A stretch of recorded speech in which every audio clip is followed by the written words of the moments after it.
Welcome to Out of the Box with Christine, the podcast for conscious entrepreneurs. Are you willing to step into your greatness? Are you ready to shine? Well, get ready, Truth Seeker. You're in for an amazing ride. And now, here's the host of the show, Christine Blosdale. Welcome back to Out of the Box with Christine. I am your hostess with the mostest, Christine Blosdale.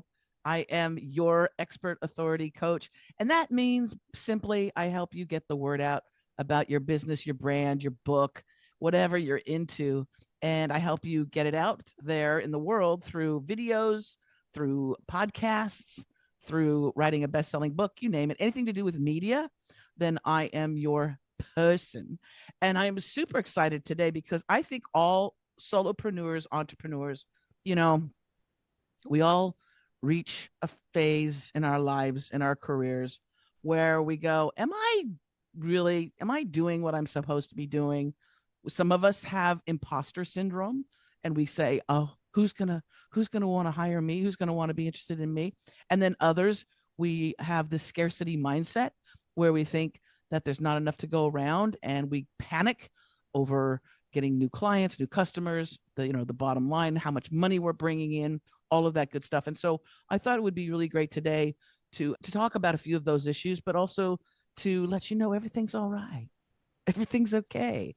And my guest today is going to help us just break this all down. My guest today is Jana Stern, who is a sought after spiritual activator, psychic, astrologer, and author of Crystal Grid and Activate Your Chakras. With over 15 years of experience and a certification in life activation, she helps clients understand that they are the guru of their own life by connecting to their inner strength, aligning with their purpose, and embracing self-truth. Known for her grounded, no-fluff approach, Jana has collaborated with folks like Deepak Chopra and played a key role in the JOMO effect, which helped raise over $50,000 for mental health charities. She's also the host of I'm Really Into That Stuff podcast, offering real conversations on personal transformation, and her coaching program, The Resilience Revolution, has helped hundreds find peace. So we're going to find some peace today with my special guest, Jana. Welcome to the show, Jana. Thank you so much for having me. What a fun intro that was. Top that, folks. That's right. Now, prior to hitting record, we were like dissecting each other's what we are astrologically, and yes. I said I have 5 planets in Scorpio, and you did not run. Thank you very much. And no, I leaned in. And you're a Pisces, so we're water signs. This episode is going to be magic. Yeah, everybody's going to cry. Please don't cry. I'm just kidding. But yeah, I love a water sign. I love Scorpios. I love people theoretically. Do you? I'm glad somebody does. Not all people. Not all people. I love people in theory, but yeah, I think we're all something. We're all everything, really. And the people who are quick to be like, you're a this or you're a that, whether it's in your chart or it's something that you believe politically or something else. Yeah. All of that is utter bullshit. Yes. Yes, it is. we're all everything, right? The things that people are like, oh, Scorpios, they're the worst. I'm like, look at your whole chart and observe where you're blocked because there's a house that you're not expanding in that has probably ruled by Scorpio. So, Yeah. Well, because people think that the sign that they're born under, like, you're a baby, boom, you're in November 4th. Hello. Yeah. You're a Scorpio. But they don't realize that there's other signs in planets that when you chose to come here and reincarnate or whatever you wish to call it, there's the moon, and where the moon is very important because that's like your emotions, right? Emotional thing. And then all the other ones, rising. So it's not just your, what do they call it? Your house, sun sign. Your sun sign. It's not just about your sun sign. Can you just talk really quickly about that, about what all the other planets have to do with you? So, astrology has been used for millennia as a map for us to follow as a species. And where your map is from the first moment that you took a breath. And at the time that you took that breath in this incarnation, not in the but in the actual of now, all of the planets, like you were saying, were up there, including the moon and the sun and all of the other things. So the sun was in Scorpio at the time of your birth, but the moon, well, your moon was also there. And so were a whole bunch of other things. Yeah. Yeah. But for others, it's different, or for everyone, I should say, it's different. And so, each of the different planets and luminaries, the moon and the sun, those are called luminaries, represent different parts of our archetype as humans. So Mercury is how you communicate. It's how you think, which is why when Mercury goes retrograde, all of our technology, how we communicate, breaks down. Yeah. Venus is how we love and our femininity. Mars is how we take action and our masculinity. It's also war and the energy. Yeah. Jupiter is how we expand. Saturn is how we experience boundaries. It's the patriarchy. It's the end, as it were, because once upon a time it was the end. Uranus is that eureka, aha, something bigger is bigger than what we thought. Something beyond Saturn. How wild is that? It's also technology because we found it through the telescope. And before the telescope, we didn't know Uranus existed, which is wild. Ooh. And then Neptune is the great beyond. It's the infinity. It's the dreams. It's the mermaids and, woo, weird, witchy stuff.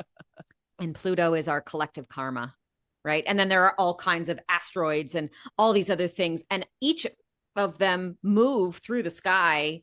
And it's not just about where are they, but it's the specific degree. Where are they? Every degree matters, even the minute of the degree. So the degree of the degree matters. That's why it's important to know your birth, not just your birth date, but the time in which. That's right. Yeah. Okay. That's right. And the location, which is what determines your rising sign. So somewhere at the time of your birth, that sun was coming up. And so depending on where you were, what is it on the axis, right? Right. Because time is fake. Time is just where we are when we are, right? We are here now. And so here is now is here, right? But wherever we were, there is the sun is rising, things are happening, things are occurring, and things are, of course, occurring up there in the stars. And so there's so many different facets to who we are. And we have not even gotten into how the rising sign breaks down the whole chart into different houses, different parts of your life, right? Yourself, your mother, your journeys, your business, how you relate to other people's money, how you relate to your money. All of these different things are all broken down on the chart, and they're literally written there in the stars. And so how we are experiencing reality varies literally from person to person, depending on how these archetypes show up. What signs are they in? What house are they in? At what degree? What aspects? How are they speaking to other planets in your chart? Right? And all these different things. And then, of course, add in on top of it, where are they currently transiting? Where is Venus today? Where is Mars today? And how is that affecting your natal chart? And then we can get into things like progress charts and how things evolve over time, how your chart evolves over time, and on and on. And we haven't even scratched the surface of human design and the I Ching and other things like that add more magic into this possibility of knowing thyself, Damn, girl, you know your stuff. Sometimes. I've interviewed several times, and I like her. She's a funky lady. I think it's Susan Lerner, who did back in the day, back in America Online days, did I think the Astrology Zone, and she's a hoot. But cool. You challenge her on this. I mean, you're up there on your knowledge on this stuff. This is That's very kind. No worries. Now we had, in the beginning of our conversation too, you had dropped this. You mentioned it, and I was like, oh, I need to come back to that. Something about how we are all connected, right? All one. Now I know, because I've read your bio, that you had a interesting experience. Now I myself have had a near-death experience, and I've talked to people who have had near-death experiences. But can you talk about your particular, if you feel comfortable sharing that with the audience? Sure, of course. But about that moment in time and what happened? Yeah. So trigger warning. When I was in my 20s, I tried to kill myself. I had gone through a series, I call it my forgetting. So my father is schizophrenic, and he has been my entire life. And I've spent most of my life navigating what it means to have a parent that is like that. And anybody who has parents that suffer with any kind of mental health, whether it's depression, alcoholism, addiction, you know, more quote advanced mental health issues, whatever it might be, you kind of know that you grapple with who you are because you know that you come from them, but you're not them. Yeah. And so I had a really hard time in my teens and my 20s grappling. I had put him outside of my life. I had created boundaries where it was just too cyclically unhealthy. And so I stepped back. And in doing so, I had a lot of suffering. I had an eating disorder. I had, depression. They labeled me my own bipolar, and they're like, no, it's not that. It's borderline personality. And I was like, borderline of what? And I couldn't handle it. And so I tried to take my life, and I was gone for 11 minutes. I was on the other side with my ancestors and having a conversation, and they offered me the choice. Do I want to come back or not? And I made the choice that I in fact did want to. And here I am almost 20 years later. Yeah. And interesting too, that you had that option, that you had that choice. Because I found in my near-death experience, I had the same thing. I was given from the voice, whatever that is, the thing, the voice, the option after a very quick, like carousel slideshow of what my decision would have been if I had passed, right? Right. And the thing is that before I was asked that, and before I was even shown the ramifications of what my decision would be, I was for that moment connected to everything. Yes. I mean, yes, the water, because I was in the ocean, and it was I should have been gone. It was connected to the Glad ocean. You're not. Thank you. Me too. Yeah. I was connected to the rocks, to the trees, to the birds, to the bees, to everything. And and words do not even convey that feeling. Not at all. And how beautiful it is. It's almost as if I had finally started living at that moment where I was facing my own demise, my own death. And I've never felt anything like that ever. That beautiful connection, that oneness, and you realize that we are a part of everything. And so I wanted to know, I'm asking the question and I know the answer, but did you experience that as well? And do you have a better way of communicating what that feeling is like? I did experience it. And I think, the feeling of it is, I often call it like this longing for home, a home that we don't get to experience that much here in these physical vessels. We get really busy with what it is to be human, and we forget what it is that we're actually physically incarnated for, which is to connect with the birds and the bees and the trees and the water and the rocks. And so for me, it was really like, it is hard to put it into words. It was a kind of serenity that felt like my entire soul had the exhale that it needed. Like if I've been holding this tension in my shoulders, it's like I just had a universal like massage from God to just be like, yeah, okay, let it go. You're good now. And I was like, oh, that kink in my back that I was feeling for the first 20 years of my life, it seems like it's gone. I mean, it took a little while for me to go to therapy and actually really work out the kink. But it was for me something that's why I meditate. Because like I won't go back there until the time comes that I go back there for good. God willing, I don't really want to have another near-death experience. If I'm meant to, I will. But I don't think I'll feel that again. So I'm just searching for it in my daily practice with being alive, of like, how do I get to like a teeny, tiny, right? Like a bite-sized version, or like even just, if the thing is earth size, I'll take just the ant of it. I'll take whatever, just the breath of it, you know? Mushroom tea sometimes can do that. But say that louder, girl. Give me the mushrooms. I'm just saying. I'm just saying. Yeah. Yeah. And the thing is too, is it changes you. Right. I mean, not only did it change me in how I sort of looked at the world, but it also made me it made me not afraid of yes. I'm not afraid of death at all. And it freaks people out. Yeah. And I also have the gift of mediumship. And so that really freaks people out, because I don't fear death even a little bit. And I think that actually, like, it comes for all of us, and the way that we relate to it, certainly in Western mentality, there are places on this planet where they relate to death in really beautiful ways. And they just sort of let that it comes and it goes, and we come and we go, and it is what it is. But we get so stuck in the doing, and we don't live in the being. Yeah. So we separate from it a lot.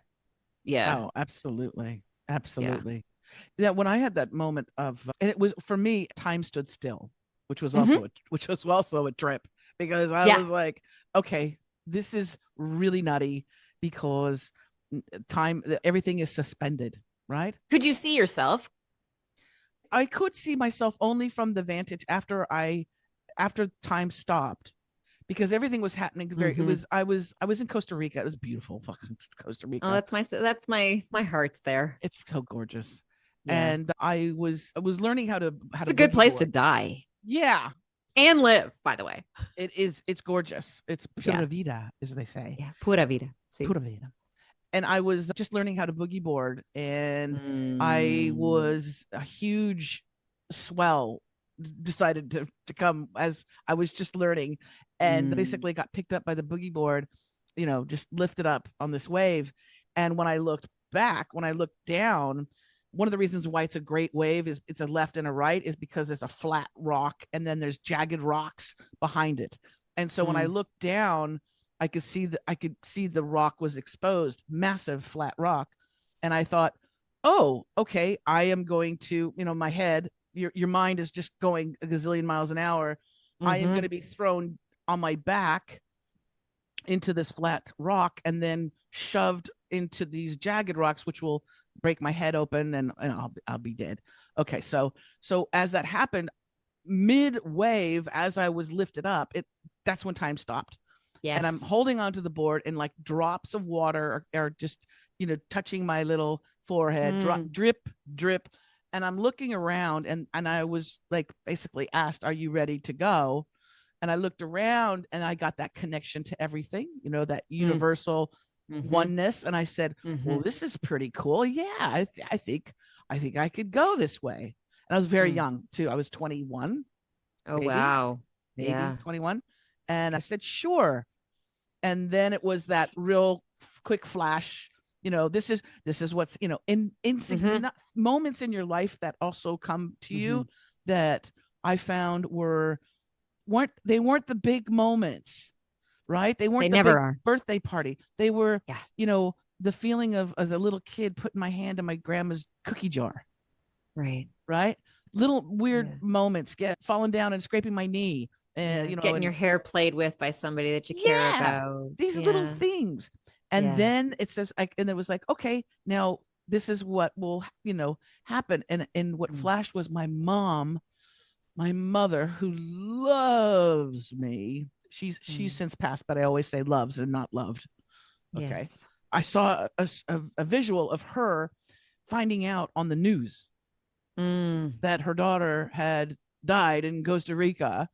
And what was weird is that my sister had actually, in reality, had passed at the age of 2 in an incident where she had hit her head, and then she had ramifications for that. She passed away at the age of 2. My mother, it just tore my mother apart. So I was like, fuck no, I can't go this way. If I went by fire, by a car accident or something like that. If somebody battle axed me, we could live with that. But I said, this will destroy her, and it was like, are okay, are you sure? It asked me again, are you sure? And I said, fuck yeah, no, you can't do this to her. Yeah. And it was like, okay, well now you made that decision. Now you've got to fight for it a little bit. And I literally, time went back into place, and I had to fight because the boogie board was attached to my wrist and it was being sucked into the wave. And so I had to literally like pull it out. And it was the moment where it changed me on so many different levels, because number one, I was given the choice, right? And that our actions, even in that situation, have ripple effect, have ramifications, right? Massive. And so when I was checking up on you before we did the interview, and I was looking at your website, you were saying too that the things that we do and say and think have a ripple effect. Can you talk about that a little bit? Because I think that's very powerful.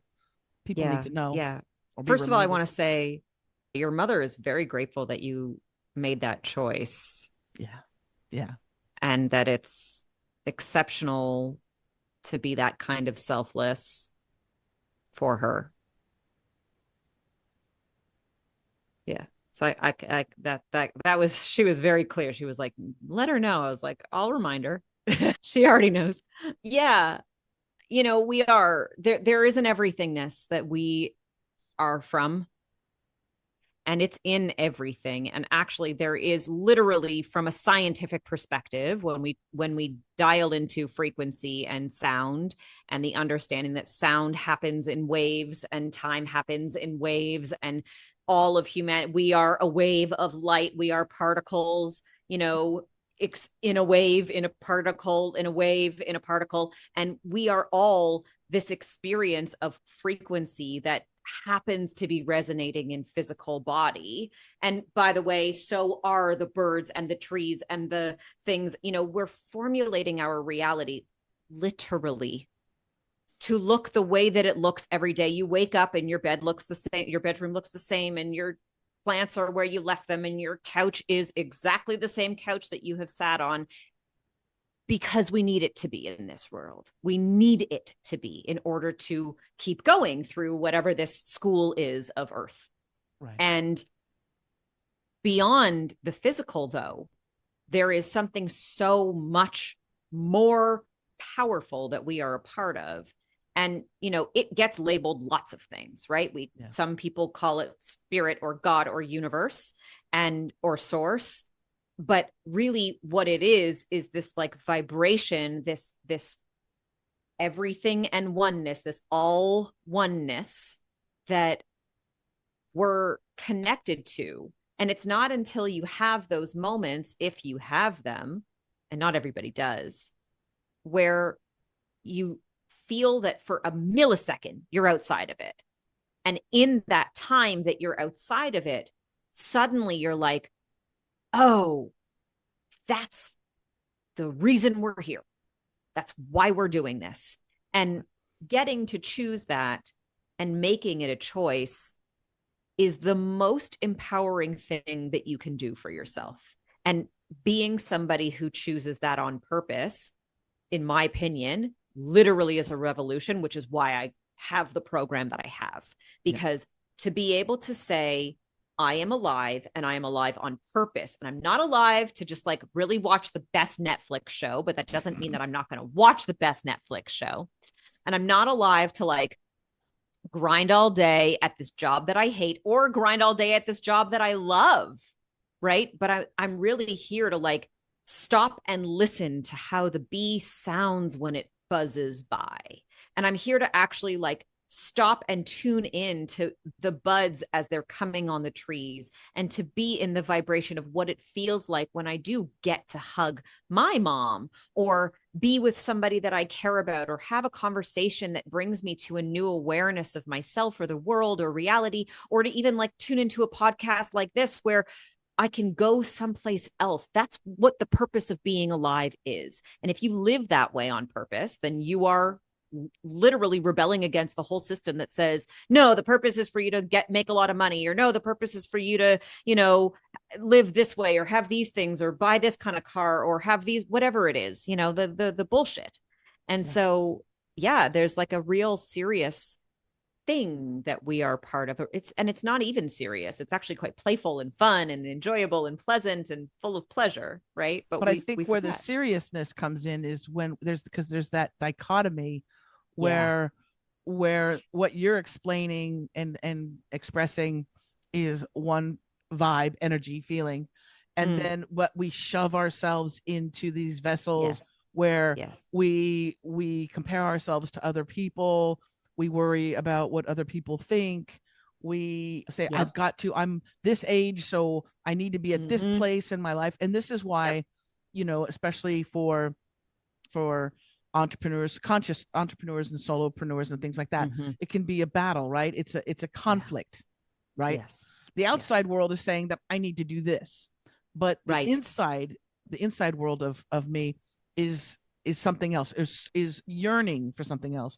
So can you, for those folks who are, and they don't have to be solopreneurs or entrepreneurs, they could just be anybody dealing with that, can you give some words of wisdom or maybe some tips on things that you can suggest that people do to help that process and to help, calm the nerves a bit down? Like, because we are living, you look at the outside world. Every single time I open my TikTok or I go on social media, I go, what's happening today? Because it's a doozy, right? Sure is. Turn your phone off, for crying out loud. Everybody's been, we can do that. Yeah. And like, if you don't have the strength for that, then at least plug it in overnight, not over your head. Don't let it be the last thing you do. Don't let it be the first thing you do. Let the first thing you do be to be in the here and now of your body in some way. Maybe that means breathing. Maybe that means movement. Maybe that means just spending a minute being conscientious of, hey, here I am alive again. That's cool. Back into the world I go. And now I got a pee. So I'm going to do that and get on with my day. But, be intentional and, kind of bring as much intentionality into your life as you possibly can. So that looks like meditating 11 minutes a day will do ya. That's all you need. Set a timer on your phone. There are some great apps, Insight Timer, Calm, CALM, calm.com. It's a great app. So many others that, you can tap in with that can help you to refocus your energy and be in control and be the observer instead of the one who is just unconsciously going about your business, which you think is so important. But I assure you it is not. The things that are important are your grandmother's cookie jar feelings, period. Yeah. And then the other thing that you can do is, just be really, really intentional about with whom you spend your time and how you do so. And also what you absorb. Yeah, what you consume. You are what you eat. And we are eating a lot of nonsense in our energy fields. And eating and drinking, but also consuming, like I personally, I can't, I remember even growing up and my friends being like, we're going to go see like Friday the 13th or Halloween, or we're going to go see. And I was no, like, thank you. No, thank you. Have a great time. Bye-bye. It's not for me. Thank you. I remember walking out of a Martin Scorsese movie because I was so disturbed, the energy, I'm like, I don't need to watch a movie. Nope. With violence and with violence, and to have that in my memory banks and to have that in my field. Yeah. I don't even like to watch television because I don't like the energy that comes off of it. Right. I often say, even if you are not a person who is traumatized in this world, which, like, God bless you if you're not, I don't know how you manage that. Good for you. But even if you're not, if you've only ever watched TV and movies, I promise you, you are traumatized. Yeah, exactly. You are a traumatized person. You are. So what other things would you recommend people do on the daily? Like things, what are things that you do, to help make your life? Yeah. I write. Oh, I'm an avid journaler. when you are creating things in your mind cyclically over and over and over again and spiraling in those thoughts, and you are stuck in a loop of something that you cannot escape, the only way to do something different is to create something different. So using creative energy is the key. This is why we call God the creator, because creating is the healing of it all. And so, you know, I write all the time. I draw, I paint, I make art. And I said it today, you know, make bad art because creating is important, you know, and whatever that art looks like, it doesn't matter. But on the daily, I'm waking up in the morning, I am having those conscious breaths. I'm taking 20 minutes for meditation. I'm moving my body a little bit. I'm nourishing myself with healthy whole foods. I'm not going to the garbage foods. I don't eat like crap because I'm mindful of it. When I do watch whatever it is I watch, I'm super intentional. And even if I'm watching something that feels like, oh, is that good for is that spiritual enough? You know, that kind of vibe. I always like go back to, but everything has a why. Everything has a lesson. Everything has a meaning. So can I go deeper in the why? Can I go deeper in if my soul is asking for this? You know, I really recently rewatched Lost. That was like a really intense one that it was really intense. And I was like, why am I watching this? And then I remembered, oh, right. It's because we are all lost on this fucking planet. And there is a message in this here. There is something for me to receive. So can I be in the receiving of it? You know, just really, really, really being intentional. And then the last thing that I do really, truly every day is I am extraordinarily choosy about, who I spend my time with and how I spend my time. Yeah. Time is incredibly valuable. My energy has a value that is extremely high. And so if I'm giving my energy to something, then I better be choosing it from the highest place, you know? That's why I don't like small talk. Yes. I get very, if I'm at a party or in a gathering and people are talking small talk, I get very tired. I could just shut off. My wife always says, she goes, oh, you're done because you're not even talking anymore. I was like, yeah, well, you know, it's no longer, I don't need to be here. This person could be talking to anybody. They could be talking, you know. I know. It's vapid. I don't need to be in a vapid conversation. Let me go deep. And if you're not going to go deep, I'm going to tune out. Bye-bye. And when we were talking about being very conscious about what we consume, especially with programming, right? Television programming. Yeah. The television. Mm-hmm. Yes. One thing that, I was torn because I thought that the acting and the directing and the photography was so amazing on this series, on the show, on Handmaid's Tale. Yes. I thought it was so amazing. But at the same time, inside, I was like, I can't watch this. Because also I do believe that, and probably you were there as well, I believe that in some lifetime, I was probably burned at the stake for oh yeah, talking back, or, I don't know. I lit a candle or whatever. As so many women.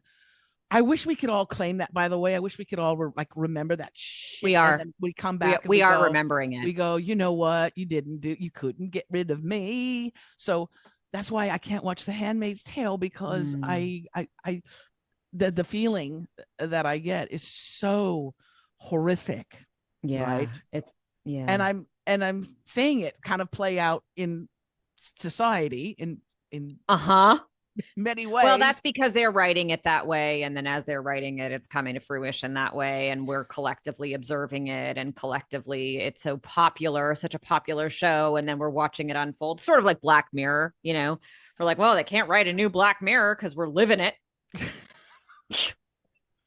You know, but I get it. I get what you're saying. The same thing. It doesn't make me feel good inside. I can't watch it, and it's really well done. That's the thing, because my creative side is like, well, that's fabulous writing, but then I'm like, I'm terrified. I can't. Right. My soul thinks that it's being tortured on the inside, and I guess this is great. Yeah. Yeah. Well, I mean, like that's the function of that media, really, and unfortunately, you know, we are really, really, really programmed to just watch it. And I mean, it's in the collective, right? Oh, did you see this show? It was so good. Did you watch this? Did you see that? Like, I mean, the other day I saw this video of some woman who was just being like, screamed at because she hadn't seen some show. And she was like, I have a life, for crying out loud. What? You know? Yeah. People are nuts right now. I don't know what's going on. I've been around mental health my whole life, and the world is cray right now. Yeah. We're just like, we are actually coming to that remembering. And the way that it's happening is in the individual, just noticing like, I don't want to watch that. And it's funny that you say that about Handmaid's Tale, because I had watched a few of the first few seasons, and then I stopped because it started to feel like I can actually feel what they who are writing this with the negative intentions are taking from me. And I don't consent, actually. Yeah. Thank you so much. So in not consenting, catch me not watching it. Well, and if you go down that rabbit hole, and I'm sure you have, Jana, and we won't go too far down it. I live there. when we know that we are little batteries and we are little energy creating machines, that fear and anxiety and the terror can be harvested. It's very easy. The matrix is real. Yes. And so that's why I try to be very conscious of my energy. And so also even a day-to-day things, like if something goes wrong, instead of losing my mind and going, oh, this is the worst thing, or getting angry, I'm like, chill, honey bunny, because you know what? Yeah. That doesn't need to be that. Doesn't need to be over the top like that. But that energy harvesting thing, man, Yes, it's very, very, very, very, very, very real. And I think we are so unconscious about it, but we're waking up to it. I mean, whatever is going on in the collective with, these people in jail now and lists and blah, blah, blah, blah, blah, it'll all come to the surface. And I know this. And I'm sitting back with my popcorn, just observing what's going on. But what I do know is that you can engage with any of these things with enough energetic boundaries and sovereignty in a way that does not consent with having your energy harvested, but as an observer of how others are being harvested, how they are unconsciously being taken in a way that you don't even know. And then you can speak to that differently. Right? And it's very interesting, just to get like somewhat political for 1 second, in the thread of the Handmaid's Tale. Like, it's fascinating to me. Sovereignty is such an important piece of existence, and body sovereignty and autonomy is so important. And also demonizing an entity or a person or a party, as it were, as being the problem that takes away sovereignty is equally energetically harvesting. It's equally like, I have no power because thing is there, right? Yeah. It's a problem. I think it's as big a problem as the problem of how we're being harvested, if you catch my drift. Yeah. Oh, yeah. It's a school that we're in at the moment of learning these things. And even I remember, looking up in the sky, Los Angeles. I grew up in Los Angeles, but the last few years before I left America, I just remember like looking up in the sky and seeing these planes, like, with stuff coming out of the back of them. And I was like, that's just unusual. It's a lot of planes and a lot of stuff coming out, and the sky would get all kind of icky, and I didn't feel well, and people that I knew didn't feel well. It's smog. You're like, why are you spraying the smog? Yeah, no, and I remember there was a certain point where I could feel the fear of that affecting me, right? And going, what are they doing? How are they hurting us? And then I was like, wait a second. I said, I can still observe it and say, this is happening. But then I can say also, I can be the human cockroach of the world and this will not affect me. But then I took the power back, and I was like, is that all you got? Is that Bingo. Are you so scared of literally us that literally you need to do that on top of the water, on top of this and that? You got to do the air too, and the food. Okay. And I was like, is that all you got? So I flipped the script on it, and it really just empowered me, and it helped me get through those moments where I was like, I feel like there's a big can of Raid being sprayed on me. You know, yes. I mean, there is a big can of Raid being sprayed on you, but yeah, it's like they're showing me this vision of you, like being burned at the stake, but just laughing, just being like, okay, so I'll leave my body and then I'll come and haunt you. Bye. Like, this is what you're doing. Good choice, I guess. Good choices, guys. Oh, we could, girl, we could talk forever. Oh, because about that whole burning at the stake thing. I do want to talk more about that, but I'll do it off the show. Sure. Because it's a little too much information for people. I know everybody now is like, what is she talking about? One thing really quickly, and because I was watching you on Instagram, you have an Instagram page too. You do these great videos, and we're going to soon see more of you on the TikToks. I know. Yes. But this one particular video, you were talking about your crystal. Now, I've got crystals, and I'm sure a lot of people who are listening to this, they've got crystals, right? Different kinds of crystals. And you said your crystals in the bowl, sitting there in a bowl. What are you doing? And I felt really guilty because it's like my little babies they're all on top of each other in a bowl because it looked pretty. So sure, but yeah. So tell us why we should not do that. Yeah, it's 5:55 as we're speaking where I am. So yeah, crystals are definitely a frequency. They are in our planet. They're like cooking and melting and moving and shaking with the tectonic plates, all these things that we learned about when we were children. We're like, what the hell is a tectonic plate? And then they come out and they're gorgeous and they're just like these beautiful things that we get to just love and appreciate.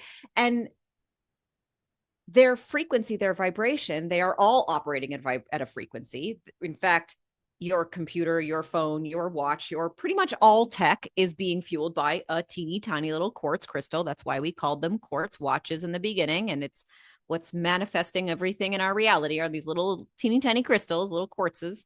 And what's happening when they're all sitting in a bowl is that the energy of them, like we are in resonance with them. We are in reciprocity with them. And everybody all just sitting buried under each other. You can't be like, they're not doing what they're supposed to do because you're not doing anything with them.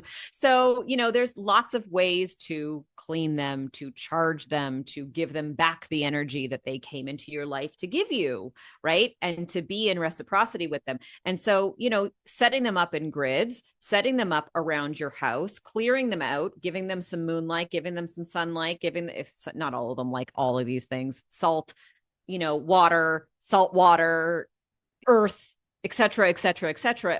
Different crystals like different things, but it's really, really, really important to understand why are those crystals in your life? They're not just pretty rocks. They literally are holding frequency in them, and they have the opportunity to do something for you. And the crystals in this house are exceptionally noisy. I mean, they're exceptionally noisy for me everywhere I go, and they have been since I was a very young child, which is part of where my suicide attempt came from, because hearing voices ain't great when you have a schizophrenic father.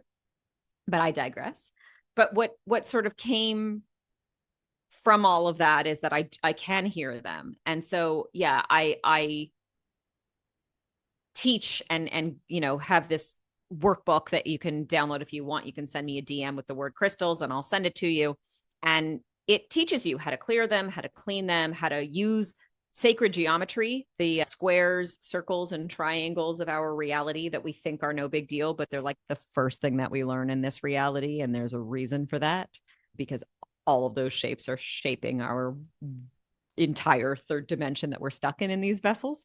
And so, yeah, I teach you how to use those sacred geometric shapes and how to work with your crystals in such a way that actually they can do what they're here for. So if you have a piece of rose quartz, for example, just like make it real for you. If you have a piece of rose quartz and you're like, ugh, but my self-love, I still don't love myself. Well, if your rose quartz is sitting at the bottom of the bowl and it's not doing anything, go put it in a place with intention and give it the love and the like energy that it needs, and then watch how engaging with it, picking it up, taking it with you somewhere, gifting it, being with it in a way that is meaningful, sitting with it in meditation, putting it on an altar, et cetera, et cetera, et cetera. How does that change your vibration and the way that you resonate with that frequency that is sitting in your home in a bowl? right? So you want to change it up. I feel bad. I feel guilty. I'm good. Skip that part. That part right just makes this, you. No, right after this, I'm going to pay some attention to my crystals, and gonna give them a good place to be. Yeah, I find great comfort in my one large quartz crystal. It's big. It's a big one, and I just like to hold it and love it. Yeah. Jana, I could talk to you forever. I feel like we're just like kindred spirits. Totally. We're soul sisters again. Yes. Salem witch trials, things. Yeah, I'll catch you at the next witch trial. I'll catch you at the next one, man. In the next life. If people want to find out more about you and all the good stuff that you offer, where's the best place for them to go? Yeah, my website is janastern.com, JanaStern.com.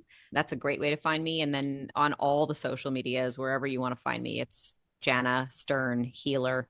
And I'm always happy to field questions and answer things and go deep and, go there wherever there might be. I love these kinds of conversations and I'm super grateful. This is so fun. Thank you. Right? It wasn't painful at all. Not even a little bit. Oh, awesome. Well, I'll make sure that I put in the show notes a link to your website so people can find you, and do look on all social media and make sure you follow and like, and also comment, like tell Jana if you've heard her on the show, mention it in a comment so she knows that you actually, that it's always a nice feeling when somebody says, hey, I heard you on the podcast and I just really like your stuff. I like who you are. Yeah. So that would be awesome. And if folks want to find out more information, obviously, about this podcast or my other podcasts or the work that I do, the coaching that I do, you can go to expertauthoritycoach.com. That's expertauthoritycoach.com. It has all the information on all of the things that I'm doing and upcoming live events. I'd love to see you. All my goodies are there. So I'll have that in the show notes as well. And again, thank you, Jana Stern, so much. You're welcome back anytime. Just, well, next time I'm in your country or you're in my country, let's meet up. Let's have I'm lunch. in. Okay. I'm in. All right, darling. Thank you again. And thank you, wonderful listeners and viewers, those that are watching on YouTube. Hello, you got to see my wonderful guest. And for those of you listening on Apple Podcasts, Spotify, or Audible, make sure you like this show and you maybe even leave a comment. That would be great, or a review. That always helps the algorithms, so to speak. So until next time, as I always say, remember to think outside that damn box. Bye for now.